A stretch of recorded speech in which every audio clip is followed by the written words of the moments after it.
สบายดีน้องนักเรียนชั้นอนุบาลหนึ่งทุกคนมื้อนี้มาพบกับสกูย่างมือบอมาพบกับสกูเมย์เป็นบอสกูเมย์จะพาลูกหลานมาเรียนหนังสือ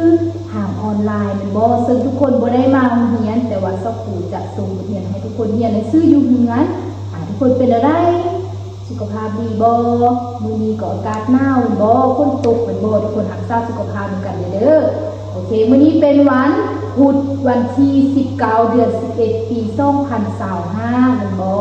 ทุกคนชื่อได้บอว่าจริงแล้วเราเรียนเกี่ยวกับหน่วยงานเราเรียนเกี่ยวกับหน่วยโรงเรียนเป็นบอนี่เราจะไม่เรียนหน่วยโรงเรียนคือเก้ากิจกรรมวงหมุนหัวข้อห้องเรียนสะอาดทุกคนเคยสังเกตบอห้องเรียนของเฮาสะอาดหรือว่าบ่สะอาดถ้าว่าห้องเรียนของเฮาบ่สะอาดมีฝุ่นมีแมงมุมมีขี้เหงื่อจะเฮ็ดให้เฮาเป็นอะไรมาเรียนจะเฮ็ดให้เฮาเป็นหวัดเป็นไอก็ได้บ่มื้อนี้เราจะมาเรียนเกี่ยวกับห้องเรียนสะอาดเหมือนกันเราจะมาเบิ่งว่าเฮ็ดแล้วได้ห้องเรียนของเฮาจะสะอาดเนาะหนึ่งก็คือห้ามทิ้งขี้เหงื่อสะสายแบบนี้ถ้าทุกคนทิ้งขี้เหงื่อสะสายจะเฮ็ดให้ห้องเฮาเปื้อนเหม็นและมีแมงมดหรือว่าแมงสาบมาในห้องเฮาก็ได้บ่ฉะนั้นทุกคนห้ามทิ้งขี้เหงื่อใส่ในห้องบ่ว่าจะเป็นห้องขนมหรือว่านมที่เฮากินแล้วถ้าทุกคนเฮ็ดนมตกหรือว่าห้องขนมตกอยู่ในห้องเฮาจะเฮ็ดให้ห้องเฮามีมดมาตอมเวลาทุกคนนอนมดก็อาจจะกัดเขาดังหรือว่าเขาปากเฮาก็ได้บ่โอเค2ก็คือห้ามทิ้งเทียนฝ้าห้องแบบนี้ถ้าทุกคนทิ้งเทียนฝ้าห้องแบบนี้อาจจะเฮ็ดให้ฝ้าห้องของเฮาเปื้อนเป็นอะไรให้ทาสีงามแล้วมันบ่ถ้าทุกคนทิ้งใส่ก็อาจจะเฮ็ดให้มันเบิ่งเป็นอะไรงามบ่งามมันบ่ฉะนั้นทุกคนห้ามทิ้งเทียนฝ้าห้องเด้อ3แม่นเวลาเรากินข้าวบ่ให้เฮ็ดอาหารหรือเศษอาหารตกอยู่พื้นในห้องเฮาแม่นบ่ถ้าว่าทุกคนเฮ็ดตกในพื้นห้องเฮาจะเฮ็ดให้ห้องเฮาเป็นอะไรมีมดมาตอมแม่นบ่แล้วก็จะส่งกลิ่นเหม็นภายในห้องเวลาทุกคนนอนทุกคนก็จะได้กลิ่นเหม็นของอาหารที่เฮ็ดตกลงไปแม่นบ่บ่เพียงแต่เฮาจะบ่เพียงแต่ในห้องเรียนแม่นบ่อยู่นอกห้องอยู่บนเครื่องบินหรือว่าอยู่เรือนเขาก็บ่ควรทิ้งขี้เหงื่อสะสายแม่นบ่แล้วก็บ่ควรคิดแต้มฟ้าเวลากินข้าวทุกคนก็ควรเก็บเรียนช่วยพ่อแม่นำกันเด้อทุกคนต่อไปเราจะมาเรียนภ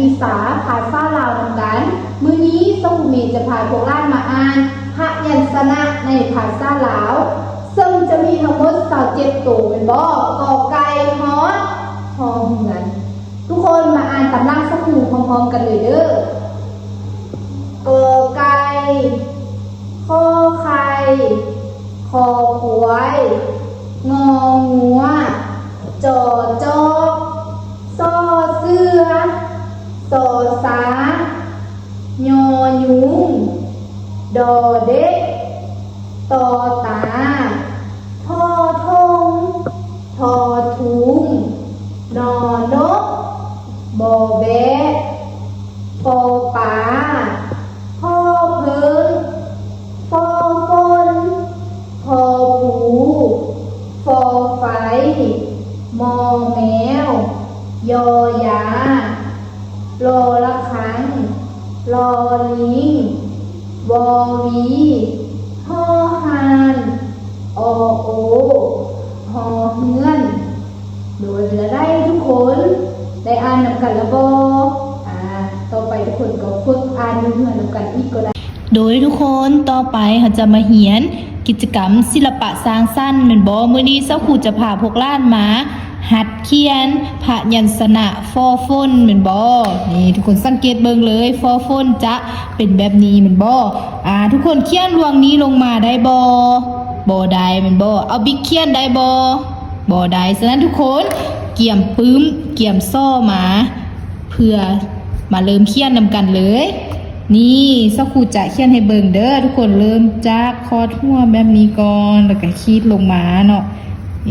ขีดขึ้นไปแบบนี้ เห็นแบบนี้คิดตามหอยจำที่สครูจำให้หรือว่า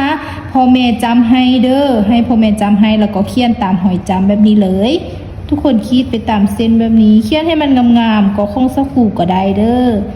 นี่เขียนแบบนี้เลยโอเคแล้วเป็นบอ